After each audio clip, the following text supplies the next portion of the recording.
Simple harmonic motion का ये second lecture है और हम आज properties of simple harmonic motion पढ़ेंगे।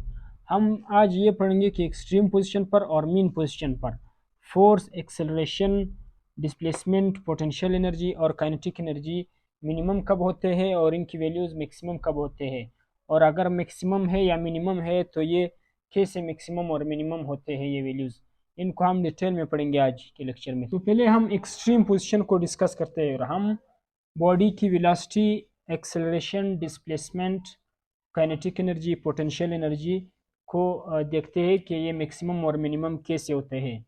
तो सबसे पहले हम डिस्प्लेसमेंट की बात करते हैं और आपको ये पता है कि ये डिस्प्लेसमेंट कौन सा है। ये डिस्प्लेसमेंट है फ्रॉम द मीन पोजीशन। ये हम मीन पोजीशन से ही मेजर करते हैं, फ्रॉम द मीन पोजीशन।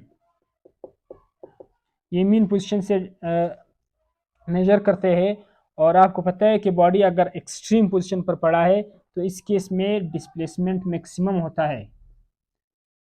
ये तो ऑलरेडी सबको पता है, इसमें समझाने की कोई बात नहीं कि अगर बॉडी एक्सट्रीम पोजीशन पर पड़ा है तो डेफिनेटली ये वाला डिस्प्लेसमेंट मीन पोजीशन से ये मैक्सिमम होता है। जैसी बॉडी मीन पोजीशन की तरफ आएगी तो इसी तरह डिस्प्लेसमेंट भी कम होता जाएगा। यानी अगर एक्सट्रीम पोजीशन पर बॉडी पड़ा है तो उस वक्त बॉडी की मैक्सिमम डिस्प्लेसमेंट होगी। इसके बाद हम बात करते हैं, यानी एक बात तो कंफर्म हुई कि एक्सट्रीम पोजीशन पर डिस्प्लेसमेंट मैक्सिमम होता है।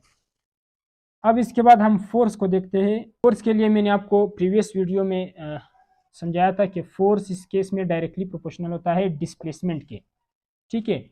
और एक्सट्रीम पोजीशन पर एक ही फोर्स एक्ट करता है, रिस्टोरिंग फोर्स, जो कि मीन पोजीशन की तरफ डायरेक्टेड होता है और और बॉडी को मीन पोजीशन की तरफ पुल करता है। तो यहाँ आप देख रहे हो कि फोर्स और डिस्प्लेसमेंट का डायरेक्ट रिलेशन है।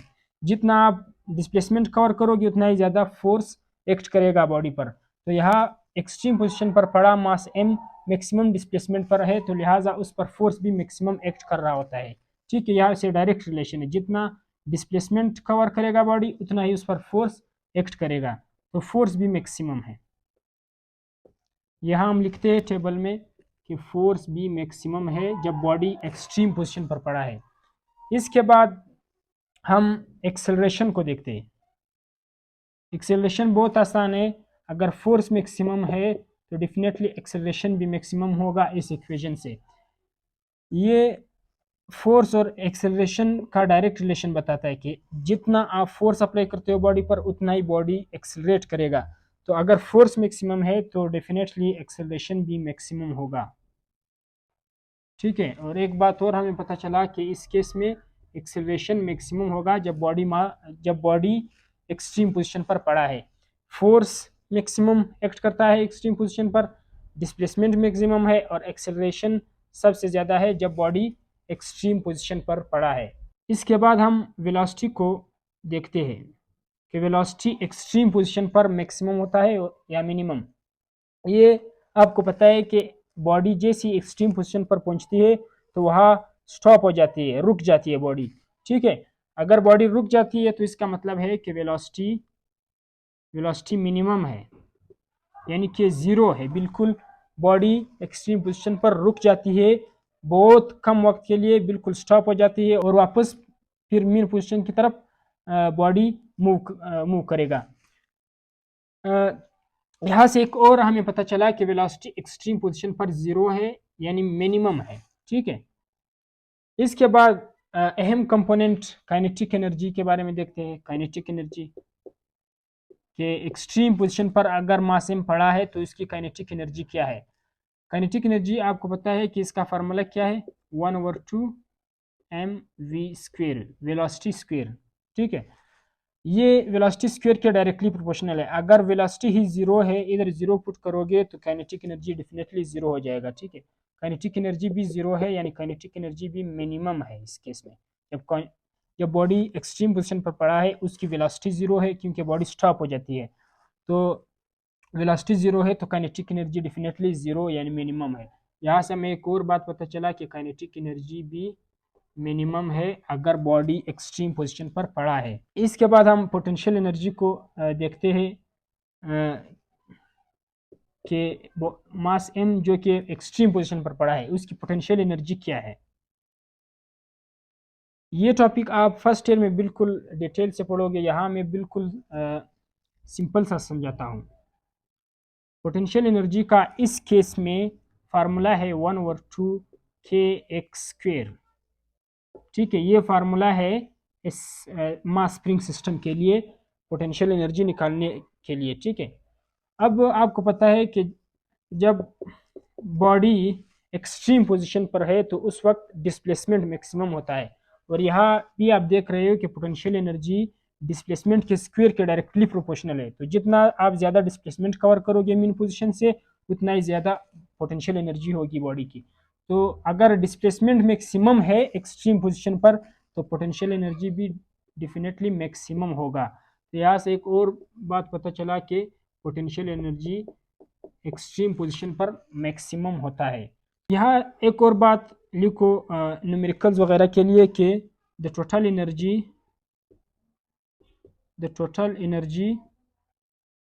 Of vibrating system is constant. ये कांस्टेंट होता है।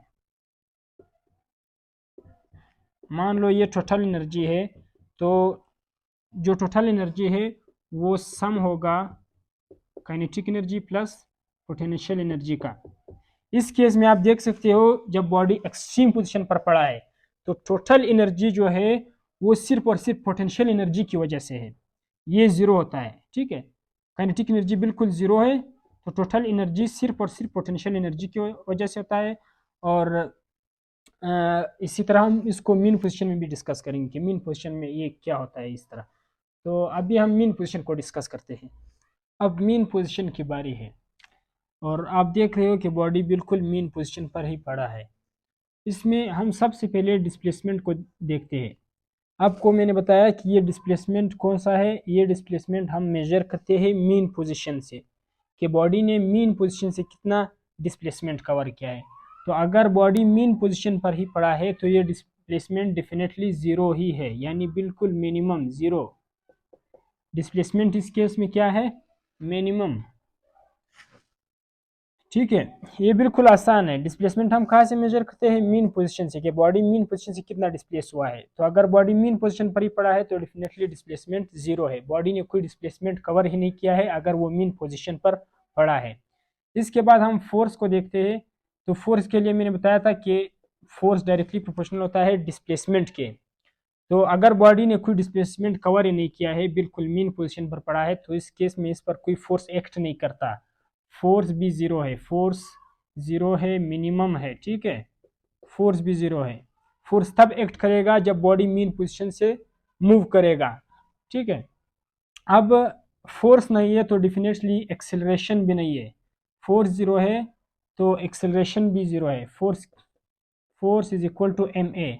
फोर्स, जितना ज़्यादा फोर्स होगा उतना ज़्यादा एक्सेलरेशन। तो अगर फोर्स ज़ीरो है तो एक्सेलरेशन भी ज़ीरो, मिनिमम। ठीक है, फोर्स और एक्सेलरेशन दोनों मिनिमम है अगर बॉडी मीन पोजीशन पर पड़ा है। प्रीवियस वीडियो में मैंने आपको बताया था कि मास इन मीन पोजीशन पे आके क्यों नहीं रुकता, हालांकि इस पे फोर्स भी ज़ीरो हो जाता है और एक्सेलरेशन भी बॉडी की ज़ीरो हो जाती है, तो फिर भी बॉडी आगे मूव करता है और स्प्रिंग को कंप्रेस करता है। तो ऐसा इसलिए होता है कि बॉडी की एक प्रॉपर्टी है जिसको हम इनर्शिया कहते हैं।